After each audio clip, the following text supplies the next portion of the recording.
Hello दोस्तों, आज लेकर आए हैं राम कथा का एक प्रसंग। महाराज दशरथ का जन्म बहुत ही एक अद्भुत घटना है। पौराणिक धर्म ग्रंथों के आधार पर बताया जाता है कि एक बार राजा अज दोपहर की वंदना कर रहे थे। उस समय लंकापति रावण उनसे युद्ध करने के लिए आया और दूसरे से उनकी वंदना करना देख रहा था। राजा अज ने भगवान शिव की वंदना की और जल आगे अर्पित करने की जगह पीछे फेंक दिया। यह देखकर रावण को बड़ा आश्चर्य हुआ और वह युद्ध करने से पहले राजा अज के सामने पहुंचा तथा पूछने लगा कि हमेशा वंदना करने के पश्चात जल का अभिषेक आगे किया जाता है, ना कि पीछे। इसके पीछे का क्या कारण है? राजा अज ने कहा, जब मैं आंखें बंद करके ध्यान मुद्रा में भगवान शिव की अर्चना कर रहा था, तभी मुझे यहाँ से एक योजना दूर जंगल में एक गाय घास चरती हुई दिखी और मैंने देखा कि एक सिंह उस पर आक्रमण करने वाला है। तभी मैंने गाय की रक्षा के लिए जल का अभिषेक पीछे की तरफ किया। रावण को यह बात सुनकर बड़ा ही आश्चर्य हुआ। रावण एक योजन दूर वहां गया और उसने देखा कि एक गाय हरी घास चर रही है, जबकि शेर के पेट में कई बाण लगे हैं।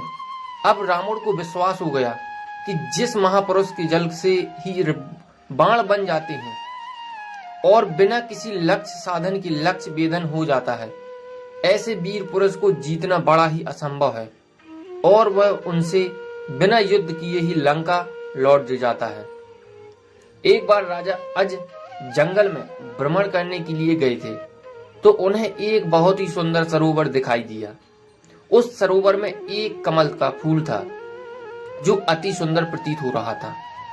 उस कमल को प्राप्त करने के लिए राजा अज सरोवर में चले गए, किंतु यह क्या, राजा अज कितना भी उस कमल के पास जाते, वह कमल उनसे उतना ही दूर जाता और राजा अज ने उस कमल को नहीं पकड़ पाया।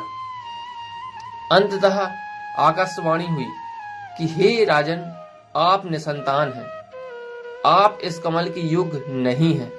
इस भविष्यवाणी ने राजा के हृदय में एक भयंकर घात किया था। राजा अज ने अपने महल में लौट आए और चिंताग्रस्त रहने लगे, क्योंकि उन्हें संतान नहीं थी, जबकि वह भगवान शिव के परम भक्त थे। भगवान शिव उनकी इस चिंता को ध्यान में लिया। उन्होंने धर्मराज को बुलाया और कहा, तुम किसी ब्राह्मण को अयोध्या नगरी पहुंचाने, जिससे राजा अज को संतान की प्राप्ति के आसार हो।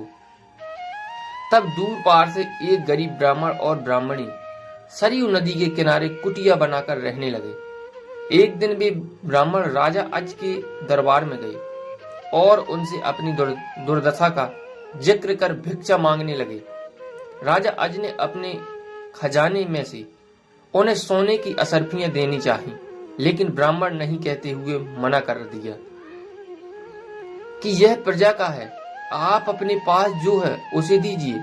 तब राजा अज ने अपने गले का हार उतार और ब्राह्मण को देने लगे, किंतु ब्राह्मण ने मना कर दिया कि यह भी प्रजा की ही संपत्ति है। इस प्रकार राजा अज को बड़ा दुख हुआ कि आज एक गरीब ब्राह्मण उनके दरबार से खाली हाथ जा रहा है। तब राजा अज शाम को एक मजदूर का वेश बनाते हुए और नगर में किसी काम के लिए निकल जाते हैं। चलते चलते वह एक लोहार के यहाँ पहुंचते हैं और अपना परिचय बिना बताए वहां बिना कर काम करने लग जाते हैं। पूरी रात को हथौड़े से लोहे का काम करते हैं, जिसके बदले में उन्हें सुबह 1 टका मिलता है। राजा 1 टका लेकर ब्राह्मण के घर पहुंचते हैं, लेकिन वहां ब्राह्मण नहीं था। उन्होंने वह 1 टका ब्राह्मण की पत्नी को दे दिया और कहा कि इसे ब्राह्मण को दे देना। जब ब्राह्मण आया तो ब्राह्मण की पत्नी ने वह टका ब्राह्मण को दिया और ब्राह्मण ने उस टका को जमीन पर फेंक दिया। तभी एक आश्चर्यजनक घटना हुई। ब्राह्मण ने जहां टका फेंका था वहां एक गड्ढा हो गया। ब्राह्मण ने उस गड्ढे को और खोदा तो उसमें से सोने का एक रथ निकला तथा आसमान में चला गया। इसके पश्चात ब्राह्मण ने और खोदा तो तो दूसरे सोने का रथ निकला और आसमान की तरफ चला गया। इसी प्रकार से 9 सोने के रथ निकले और आसमान की तरफ चले गए। और जब 10वां रथ निकला तो उस पर एक बालक था और वह रथ जमीन पर आकर ठहर गया। ब्राह्मण उस बालक को लेकर राजा अज के दरबार में पहुंचे और कहा, राजन, इस पुत्र को स्वीकार कीजिए, यह आपका ही पुत्र है जो 1 टका से उत्पन्न हुआ है। तथा इसके साथ में सोने के 9 रथ निकले जो आसमान में चले गए, जबकि यह बालक 10वें रथ पर निकला, इसलिए यह रथ तथा पुत्र आपका है। इस प्रकार से दशरथ जी का जन्म हुआ था। महाराज दशरथ का असली नाम मनु था। दोस्तों, अगर आपको यह हमारी वीडियो पसंद आई हो तो हमारे चैनल को सब्सक्राइब जरूर करें। धन्यवाद।